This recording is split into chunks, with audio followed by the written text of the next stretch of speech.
जिस रात सिद्धार्थ चले गए, उस रात यशोधरा ने कोई सवाल नहीं पूछा। न रोई न चिल्लाई। बस अपने आंचल में आंसू बांध लिए। लोग कहते हैं अब बुद्ध ने संसार छोड़ दिया, पर कोई ये नहीं पूछता कि उस रात किसने अपना पूरा संसार खो दिया। एक पत्नी छूट गई, एक मां अकेली रह गई, और एक स्त्री ने मुस्कुराते हुए अपना दर्द उम्र भर जी लिया।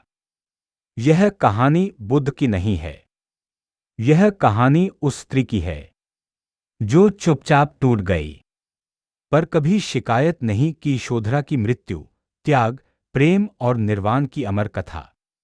प्रस्तावनाएं।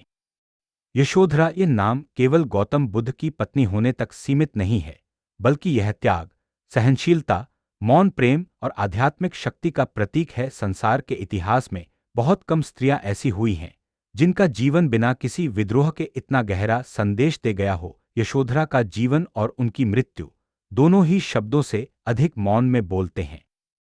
जब सिद्धार्थ ने राजमहल छोड़ा, तब संसार ने बुद्ध को पाया, पर यशोधरा ने सब कुछ खोकर भी कुछ नहीं खोया। उनकी मृत्यु कोई साधारण देहांत नहीं थी, बल्कि वह एक ऐसी यात्रा का अंत थी जो प्रेम से शुरू होकर निर्वाण पर समाप्त हुई। यशोधरा का प्रारंभिक जीवन। यशोधरा का जन्म शाक्य कुल में हुआ था। वे कोली वंश की राजकुमारी थीं और बचपन से ही अत्यंत बुद्धिमान, गंभीर और करुणामयी स्वभाव की थीं। कहा जाता है कि वे सिद्धार्थ के साथ बचपन से पली बढ़ी थीं और दोनों के बीच मौन समझ का गहरा रिश्ता था।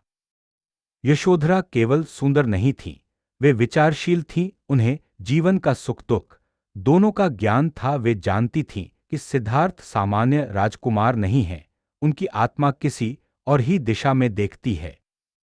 विवाह और राजमहल का जीवन। सिद्धार्थ और यशोधरा का विवाह राजसी वैभव के साथ हुआ।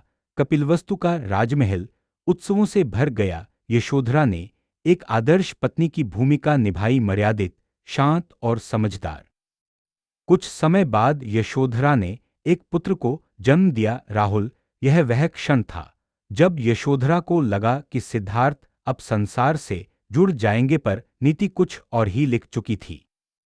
महाभिनिष्क्रमण। जब सब कुछ बदल गया। एक रात सिद्धार्थ ने महल छोड़ दिया। न कोई शिकायत, न कोई विदाई, न कोई स्पष्टीकरण। सुबह जब यशोधरा को यह पता चला, तो उन्होंने कोई विलाप नहीं किया। उन्होंने न तो रोना धोना किया, न किसी से प्रश्न किया। उन्होंने केवल इतना कहा, यदि वे सत्य की खोज में गए हैं, तो मैं भी यहीं रहकर सत्य को समझूंगी। यह वाक्य यशोधरा के चरित्र की गहराई को दर्शाता है। यशोधरा का मौन तप।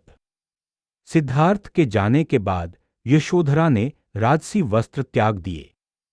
उन्होंने गहने नहीं पहने, वे साधारण वस्त्रों में रहने लगी। वे उपवास करने लगी।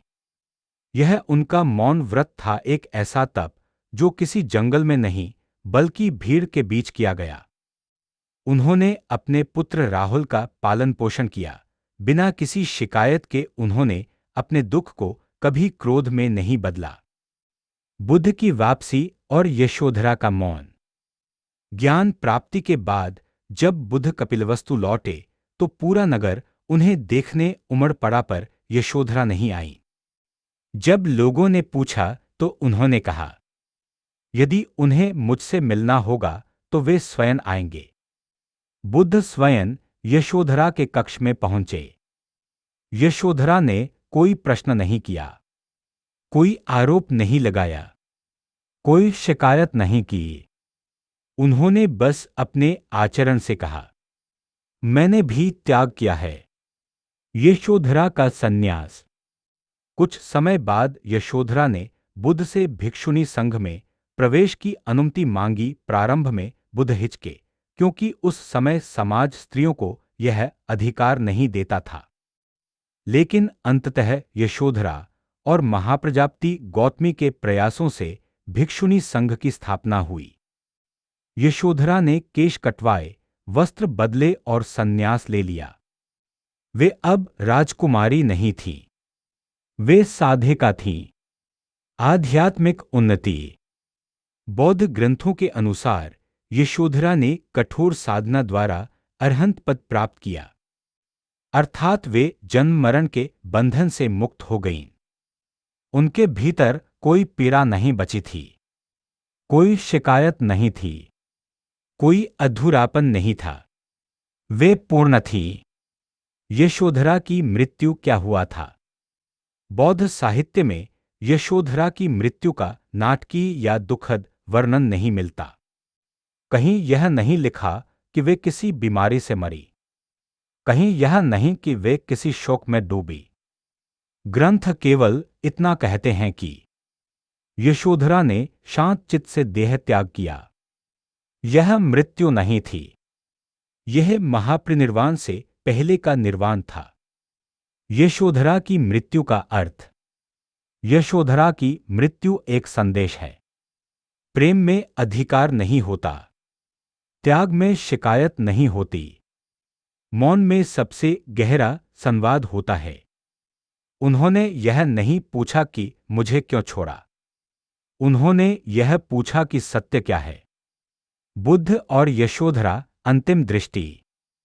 कहा जाता है कि यशोधरा के देहांत के समय बुद्ध मौन रहे।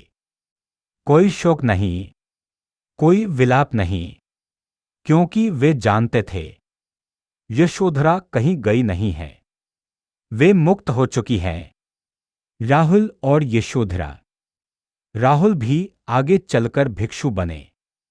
यशोधरा ने अपने पुत्र को भी मोह में नहीं बांधा, उन्होंने उसे भी मुक्त किया। यह किसी मां के लिए सबसे कठिन त्याग होता है। यशोधरा की विरासत। यशोधरा का नाम इतिहास में इसलिए अमर नहीं है कि वे बुद्ध की पत्नी थीं, बल्कि इसलिए कि वे बिना बोले सब समझ गईं। उन्होंने बिना छोड़े त्याग किया, उन्होंने बिना जंगल गए तप किया। निष्कर्ष। यशोधरा की मृत्यु कोई अंत नहीं थी, वह एक पूर्ण जीवन की स्वाभाविक पूर्णता थी। जहां बुद्ध ने संसार छोड़कर ज्ञान पाया, वहीं यशोधरा ने संसार में रहकर वही ज्ञान पाया। इसलिए कहा जाता है, यदि बुद्ध मार्ग है तो यशोधरा मौन है। आज हम बुद्ध को पूछते हैं, पर उस स्त्री को भूल जाते हैं जिसने बिना बोले त्याग किया, जिसने सवाल नहीं किए, शिकायत नहीं की, बस अपने दर्द को मौन बना लिया। यशोधरा रोई नहीं, क्योंकि कुछ आंसू इतने गहरे होते हैं कि वे आंखों से नहीं, आत्मा से गिरते हैं। यह कहानी यहीं खत्म नहीं होती, क्योंकि जो सह